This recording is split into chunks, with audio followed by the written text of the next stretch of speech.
আসসালামু আলাইকুম। কেমন আছেন সবাই? আশা করছি আল্লাহর অশেষ রহমতে সবাই ভালো এবং সুস্থ আছেন। বর্তমানে বাংলাদেশের পরিস্থিতি সম্পর্কে এখন বিশ্ববাসী আপনারা সবাই জানেন। আমার বাংলাদেশ, আমার বাংলার মানুষজন আমরা খুব বেশি ভালো নেই। এতদিন আমাদের বাংলাদেশের নেট অফ ছিল। অনেকেই শুনেছি ভিপিএন অন করে ফেসবুক বা অন্যান্য কোনো ওয়েতে নিউজ দেখতো। কিন্তু সত্যি কথা বলতে আমার সেই সাহসী হয়ে ওঠেনি যে আমি ভিপিএন অন করে কিছু একটা দেখি। কারণ এই যে তাজা প্রাণগুলো ঝরে যাচ্ছে বা ঝরে গেছে, এগুলো দেখার বা শোনার মতো মানসিক শক্তি আমার নেই।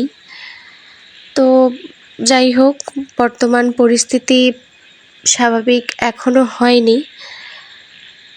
তো আজকে এটা গত শুক্রবারের ভিডিও ছিল। আসলে ভিডিও করার সেই মন মানসিকতাটাও না পাওয়া যাচ্ছে না। সেই ইচ্ছাটাও আর হচ্ছে না যে একটু ভিডিও করি বা সেটাকে ভয়েস দেই, ছাড়ি।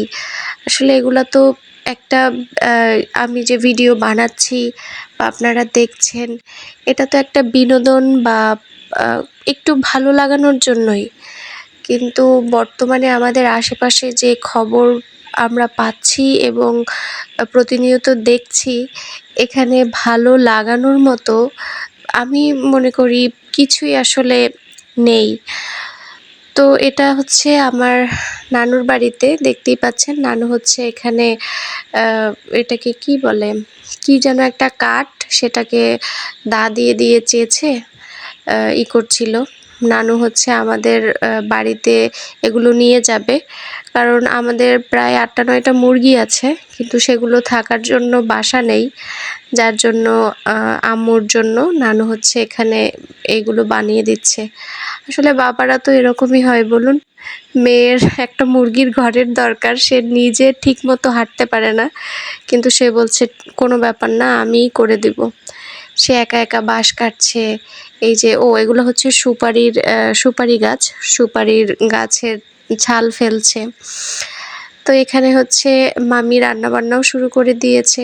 আর আমাদের সাফিয়া আপু আর সুরাইয়ার তো দুষ্টামি আছেই।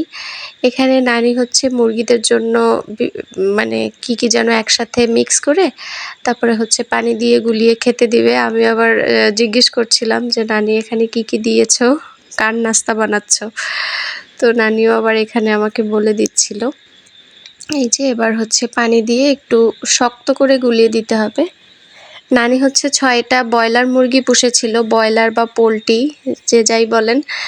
মনে হয়েছিল যে ওরা তো আসলে বাড়িতে খুব একটা পুষলে ভালো হয় না, কিন্তু নানির দেখে আল্লাহর রহমতে সব মুরগিগুলোই ভালো আছে। এই যে নানি আবার একটা বের করলো ওজন দেওয়ার জন্য, যে কতটা ওজন হয়েছে। আলহামদুলিল্লাহ এই কয়েকদিনেই মুরগির ওজন 2 কেজি প্লাস হয়ে গিয়েছে। নানির কিন্তু হাঁসও আছে, জানি না কবে নানি হাঁস মুরগি খেতে দিবে। তো যাই হোক, এখানে মামি রান্না করছিল, আমি বসে বসে একটু গল্প করছিলাম। আর বিকেলবেলা সামিয়া, সুরাইয়া, সাফিয়া, মামি সবাইকে নিয়ে আমরা আমাদের বাড়িতে যাব, তাই রেডি হচ্ছিলাম। ওই যে বলেছিলাম শুক্রবার ছিল, নানু এখানে জুম্মার নামাজ পড়ে আসছিল। আমরা তাড়াতাড়ি বেরিয়ে গিয়েছিলাম, কারণ সেদিন একটু পরেই বৃষ্টি হচ্ছিল, যাতে বৃষ্টির মধ্যে আমরা না পড়ি।